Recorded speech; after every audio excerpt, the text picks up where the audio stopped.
कृष्णाय वासुदेवाय हरये परमात्मने प्रणतः क्लेशनाशाय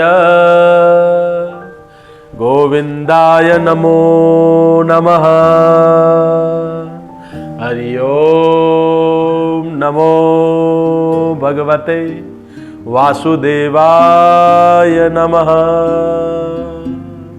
जय श्री कृष्ण, राधे राधे, हर हर महादेव। ओम धर्म दर्शन चैनल में आप सभी का हार्दिक स्वागत है और हम दिल से आप सभी का धन्यवाद करते हैं कि आप सभी का बहुत सारा प्यार, बहुत सारा प्रेम और सपोर्ट हमारी चैनल को मिलता रहा है और मिलता रहे, यही कामना के साथ आज के इस पावन ब्लॉग की शुरुआत करते हैं। तो आइए बात करते हैं महाकुंभ के बारे में। महाकुंभ क्यों जाना चाहिए प्रत्येक सनातनी को? जरूर से ये मैं निवेदन करता हूं प्रत्येक व्यक्ति को, ये पावन कार्य हम सभी के भाग्य में बहुत बड़े सौभाग्य से प्राप्त हुआ है। पूरे 144 सालों के बाद हमारे बाप दादा भी नहीं देख पाए, वो अवसर हमें देखने को प्राप्त हो रहा है। आप सभी इस पावन अवसर को मत गवाइएगा। लाखों रुपए के कामकाज भी क्यों ना हो, किंतु कुछ वक्त निकालिए अपने भविष्य के लिए, अपने धर्म के लिए और अपनी आने वाली पुस्तों के लिए, क्योंकि ये वही अवसर है जिसे देखकर आपकी आने वाली पुस्तें कहेगी हमारे बाप दादाओं ने कुंभ स्नान किया था किसी जमाने में। क्योंकि आज से पहले का जो कुंभ था वो सन 1800 के वक्त में था और आज 2025 में हम वो सौभाग्यशाली पीढ़ी हैं जिनके भाग्य में ये इतना सुनहरा, इतना महाभाग्यशाली अवसर हमें प्राप्त हुआ है। क्यों ना एक कदम बढ़े इस पावन कार्य की ओर। आइए आप देखिए, बड़े बड़े सेलिब्रिटी, बड़े बड़े फॉरेनर, देश विदेश से, देश के कोने कोने से प्रत्येक वो व्यक्ति उस स्थान पर पहुंच रहा है। क्यों पहुंच रहा है? कुछ महात्म्य तो सुनिए, कुछ विशेषता तो समझिए और कुछ उसके अवसर के बारे में जानिए। क्यों जाना चाहिए प्रत्येक व्यक्ति को इस महास्नान के अंदर? ये स्नान जो है ये कोई सामान्य स्नान नहीं है मेरे भाई। ये स्नान के लिए तो बड़े बड़े देवी देवता भी प्रार्थना करते हैं।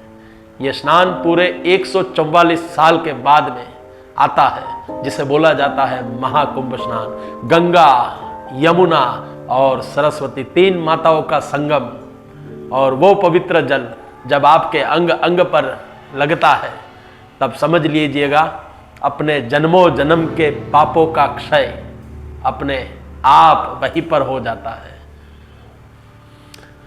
सेलिब्रिटी, फॉरेनर, बड़े बड़े नेता, बड़े बड़े अग्रणी, उद्योगपति या कम से कम कमाने वाला व्यक्ति भी आज की तारीख में ये अवसर गंवाना नहीं चाहता है। तो मेरा आप सभी से ये निवेदन है, जितने भी लोग अभी तक जो लोग नहीं गए हैं महाकुंभ में, वो जरूर से एक बार इस यात्रा के बारे में विचार विमर्श कीजिएगा और एक निर्णय लीजिए कि चलना है हमें एक कदम धर्म की ओर। करम उसे पुकारे, वो पहुंचे गंगा किनारे। न कर मैले तू गंगा, तन धोए मन हो गंगा। हर हर गंगे, हर हर गंगे, हर हर गंगे, हर हर शंभो, हर हर शंभो, हर हर शंभो। मेरे महादेव कहते हैं गंगा के स्नान यानी गंगा के जल में डुबकी लगाने से आपके इस जन्म के पाप धुल जाते हैं। किंतु ये तीन नदियों का संगम है मेरे भाई, इसमें डुबकी लगाने से आपके कई जन्मों के पाप धुल जाएंगे। हाँ, पाप अनजान में हुए हैं तो उनकी क्षमा निश्चित है, लेकिन कुछ पाप जानबूझकर हो जाते हैं तो उनके लिए सिर्फ और सिर्फ प्रायश्चित है। यही कहता है शास्त्र, यही कहता है सत्य, और यही कहती है भगवत, और यही कहता है शिव पर्व। तो आइए बात करते हैं महाकुंभ के महापर्व की महात्म्य के बारे में। ये महाकुंभ की शुरुआत किसी युग में, सतयुग में, जब देव और दानव आपस में 14 प्रकार के उपरत्न के लिए भीषण युद्ध की तैयारी कर रहे थे, तब देवादिदेव महादेव ने यह निर्णय लिया था कि मेरु पर्वत को बीच में रखते हुए दोनों पक्ष को आमने सामने खड़ा करके शेषनाग को डोरी बनाकर दोनों पक्ष आपस में उस पर्वत का घर्षण करें, और जैसे जैसे घर्षण होगा उस मेरु पर्वत का, वैसे वैसे एक के बाद एक रत्न उपरत्न उसमें से निकलते जाएंगे। उसी में से एक है ये अमृत। तो अमृत जब निकला उस वक्त सभी को पता था कि अमृत ग्रहण करने वाला प्रत्येक वो जीव अमरता को प्राप्त हो जाएगा। उसकी एक बूंद भी यदि शरीर में चली गई तो उसकी मृत्यु कभी नहीं होगी, वो अमर हो जाएगा। ये बात दानव भी जानते थे और ये बात देव भी जानते थे। बस इसी विषय का जो युद्ध था, उस युद्ध का अंत करने के लिए भगवान सदाशिव ने नारायण भगवान विष्णु के हाथों अमृत का ये कलश सौंपा था, और भगवान नारायण के हाथों से जब ये कलश उठाया गया, उस वक्त उस कलश में से 4 बूंदे धरती यानी कि पृथ्वी लोक पर आकर गिर गई। और वो 4 बूंदे किस किस स्थान पर गिरी उसका नाम भी मैं आपको इस विषय पर बता देता हूं। पहला प्रयागराज, दूसरा नासिक, तीसरा उज्जैन, और चौथा हर की नगरी हरिद्वार। ये 4 ऐसे पवित्र स्थान हैं जहां पर अमृत की वो 4 बूंदें गिरी थी। तब से लगाकर आज तक हर 6 साल से प्रत्येक स्थान पर कुंभ का आयोजन होता है। किंतु सुनिए, किंतु महाकुंभ हर कहीं पर नहीं होता है। महाकुंभ मात्र और मात्र जहां पहली बूंद गिरी थी, तीर्थों के राजा प्रयागराज, उसी स्थान पर होता है जहां पर त्रिवेणी संगम का पावन मिलन होता है। और शास्त्रों में, वेदों में, पुराणों में ऋषि मुनियों ने स्पष्ट शब्दों में यह निर्देश किया हुआ है, जो कोई मनुष्य अपने जीवन काल में यदि एक बार त्रिवेणी संगम में जाकर पावन स्नान कर लेता है, शाही स्नान कर लेता है, तो उसके जन्मों जन्म के पाप वहीं पर समाप्त हो जाते हैं और उसका जीवन शुरू से लगाकर अंत समय तक मंगलमय हो जाता है। यह है महाकुंभ की सत्यता। अब ये कुंभ पूरे 144 साल में एक बार आता है। वो भाग्यशाली पीढ़ी होती है जिनके भाग्य में ये अवसर देखने मिलता है। समझिए, हम उनमें से एक हैं। और मैं इस महास्नान में जाने के लिए आपको क्यों बार बार कह रहा हूं? मैं इसलिए कह रहा हूं मेरे भाई, ये जो स्नान है ये आप अनुभव कर सकते हो। ये जो स्नान है इसका लाभ आप ले सकते हो, फिर ये आपकी आने वाली पीढ़ियां नहीं ले पाएगी, क्योंकि पूरे 144 साल तक उसका इंतजार, बहुत लंबा इंतजार है। तब तक पता नहीं आपकी कौन सी पुश्तें, कौन सी पीढ़ी चल रही होगी। तो कृपया आने वाली पीढ़ियों के उद्धार के लिए और आने वाले भविष्य के शुभकामना हेतु ये स्नान प्रत्येक सनातनी के लिए इतना ही महत्व रखता है जितना एक भक्त के लिए उसका भगवान। समझिए, कई ऋषि मुनि कई कठोर वर्षों तक तप करते हैं। किस लिए करते हैं? अपने आराध्य को प्राप्त करने के लिए। बस समझ लीजिए, आपको बिना तप किए हुए आपके आराध्य मिल रहे हैं इस शाही स्नान से, इस त्रिवेणी संगम से और इस पावन अवसर से। तो मैं आप सभी से अनुरोध करूंगा कि मेरी बात पे आप विचार विमर्श कीजिएगा और जरूर से मन में ये निर्णय लीजिए। परिवार के सभी सदस्य ना जा सके तो कोई बात नहीं, किंतु अपने घर में जितने भी बुजुर्ग माता पिता हैं, जितने भी नौजवान हैं, वो सभी इस शाही स्नान का जरूर से लाभ लीजिएगा। ये स्नान नहीं है, ये स्नान वो स्नान है जिसकी महिमा देवों ने, ऋषियों ने, महंतों ने, योगियों ने शास्त्रों में स्पष्ट शब्दों में वर्णित की है। कुंभ स्नान हर 6 साल से होता है, किंतु महाकुंभ पूरे 144 साल, यानी स्नान को सामान्य ना समझे और मेरी बात पे आप जरूर से गौर कीजिए। महाकुंभ इसलिए कहते हैं इस स्नान को, महाशब्द जो है वो मेरे आराध्य मात्र और मात्र महादेव के आगे ही लगता है। समझिए, महाशब्द हर किसी के आगे नहीं लगता है, महाशब्द उसी के आगे लगता है जो वास्तविक में उसकी महानता शब्दों में बयां नहीं की जा सकती, उसी के आगे ये महाशब्द लगता है। तो उन्हीं में से एक है ये पावन, पवित्र, निर्मल और पापों का क्षयन करने वाला स्नान, शाही स्नान, कुंभ स्नान, महाकुंभ स्नान। ओम गंगा च यमुना च मातृ सरस्वती त्रिवेणी मातृ पूज्यन्ते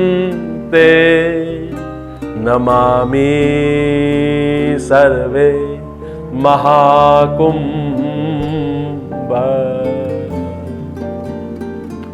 नमामि सर्वे महाकुंभ, यानी महाकुंभ सदैव ही नमन के अधीन है, यानी महाकुंभ को सदैव ही नमन करें। आप यदि महाकुंभ में जा रहे हैं तो इन बातों का जरूर विशेष ध्यान रखें। पहला, जब आप प्रयागराज की पावन धरा पर उपस्थित हो जाए तो उस वक्त सबसे पहले जाकर तुरंत ही उस जल में डुबकी ना लगाएं। सबसे पहले नदी के तट पर, किनारे पर साष्टांग प्रणाम करें, पूर्ण रूप से साष्टांग प्रणाम। उस धरती को साष्टांग प्रणाम करें, क्योंकि वो धरती भी इतनी पवित्र है कि इतना पवित्र संयोग उसकी धरा पर हो रहा है। सबसे पहले उस धरा को नमन करें और नदी में उतरते वक्त पहले अपना पैर ना रखें जल के अंदर, यह अनादर होगा। सबसे पहले हाथों से उस जल को ले और अपने शीश पर छिड़के। यह होता है सम्मान नदी का। लोग अक्सर क्या करते हैं, जाते ही डुबकी लगाते हैं। नहीं, आप पैरों के बल नदी में डुबकी लगाओगे, ये नदी का अपमान है। नदी में डुबकी साधुओं ने स्पष्ट शब्दों में बताई हुई है कैसे लगानी है, क्योंकि पहले आज्ञा ली जाती है। वो हमारी माँ है और माँ से सदैव ही सम्मान पूर्वक ही आज्ञा ली जाती है। सबसे पहले नदी के पावन जल को अपने सिर पर छिड़के और कुछ बूंदे अपने पूरे शरीर पर छिड़के और फिर प्रणाम करके, हे यमुना मैया, हे गंगा मैया, हे सरस्वती मैया, मैं आपका बालक आपके पावन जल में डुबकी लगाकर अपने जीवन के सभी पापों का क्षय करना चाहता हूं। आप हमें इजाजत दें, आप हमें रजा दें, आप हमें आज्ञा दें। माँ, तेरी गोद में मेरे सभी पापों का क्षय हो जाए। यही प्रार्थना के साथ ये महाकुंभ का स्नान भी मेरा मंगलमय हो जाए। ये प्रार्थना करते हुए ओम मम सर्वे अपराधम क्षमस्व मातृ त्रिवेणी हरि ओम नमो भगवते वासुदेवाय।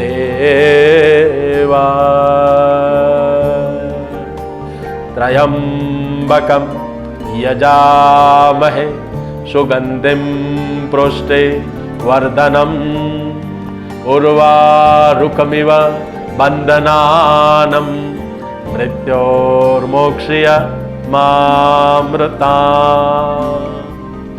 नदी हमारे सनातन धर्म में मां का दर्जा रखती है। याद रखिएगा, नदी को कभी भी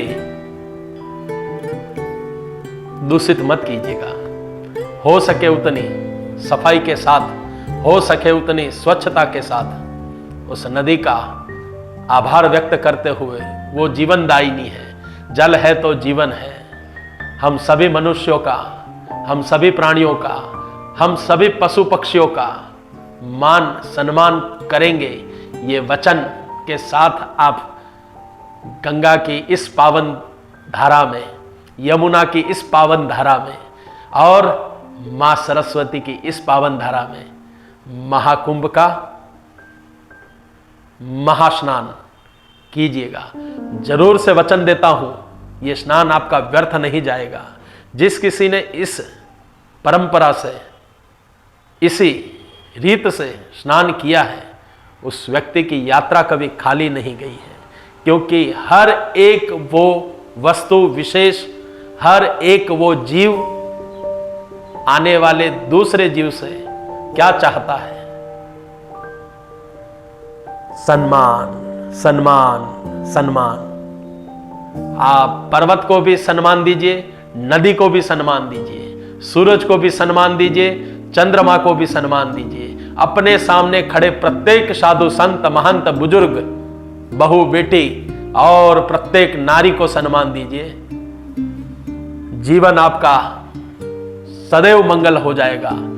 ये वचन है, वचन है और सदैव ही सत्य है। यही है महाकुंभ। महाकुंभ में जाने वाले सभी यात्री, सभी दर्शनार्थी और सभी भक्तों को और सभी हमारे मित्रों को हमारा खूब खूब नमस्कार और शुभकामना। आपकी यात्रा मंगलमय रहे, आप आनंद में रहे और सदा स्वस्थ रहे, सुरक्षित रहे। यही प्रार्थना हम हमारे महादेव से करते हैं। हम भी अगले महीने फरवरी में वहीं पर मिलेंगे, महाकुंभ के इस पावन स्नान पर आप सभी की सेवा में। अब हम इस वीडियो को यहीं पर विराम देते हैं और आगे भाग 7 लंका नरेश रावण पर बहुत जल्दी आपसे मिलते हैं। तो वो वीडियो भी हमारा बहुत जल्दी आपके सामने आने वाला है, तो इंतजार कीजिएगा थोड़ा सा और हमें इजाजत दीजिए कि हम आपके इस पावन कार्य में और आपकी सेवा में सदा सहायक बने और निर्देशक बने, ऐसी कामना के साथ ओम पार्वती पतये हर हर महादेव। शंभो शंभो शंभो।